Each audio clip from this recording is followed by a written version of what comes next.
After seeing plenty of rain for this weekend, we're finally going to see the sunshine return as we head through the day tomorrow. As we are waking up, we're seeing temperatures in the low 70s. It's going to be a beautiful start. Then we are going to start to bring the heat back. Temperatures making it into the mid 80s by lunchtime, upper 80s towards about 2 o'clock, topping out in the lower 90s. We hang around the 80s as we head throughout the evening hours.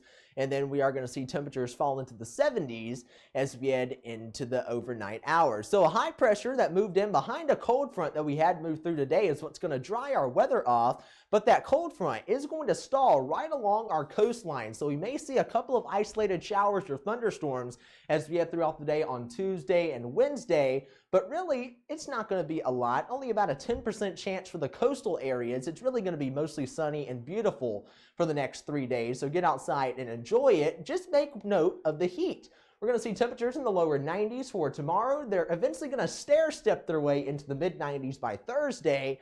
And then as we head towards the weekend, upper 90s are going to return, around 97 degrees for both Saturday and Sunday. Then we are going to keep it in the mid-90s as we head towards next week. But once you factor in the humidity, it's going to feel a lot more oppressive than that. We're talking about heat index values up to 101 on Thursday, 105 on Friday, as high as 110 as we head towards both Saturday and Sunday. Staying in the mid-100s as we start next week, then eventually some drier air will move back in by the middle of next week, and those heat index values will come down into the upper 90s once again. So be sure that you are limiting your time outdoors. Be sure that you drink plenty of water and take frequent breaks if you are outdoors. Know the signs of heat exhaustion and heat stroke. Don't leave people or pets in the car. And be sure that you do check on the elderly, sick, or people without air conditioning as we head towards these hot dog days of summer. Now let's take a quick look at the tropics. We do have one area that we are watching out close to Bermuda, a 40% chance of subtropical development, but really not expecting much out of that, and it's not going to be a threat anywhere close to us or for the United States. So one look at our hurricane names. We've already been through Arlene, Brett, and Cindy. Next up on the list is Dawn, Emily, Franklin, and Gert. If we see anything develop within the next little while or heading throughout hurricane season.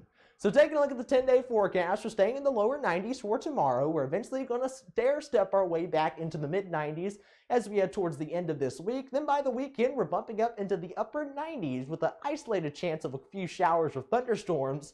Those are going to continue as we head into next week. Some drier air moves in by Tuesday. That's going to drop our heat index values, but our temperatures are still going to stay in the mid-90s even as we head into next week. So keep it here at Will's Weather for all the latest information.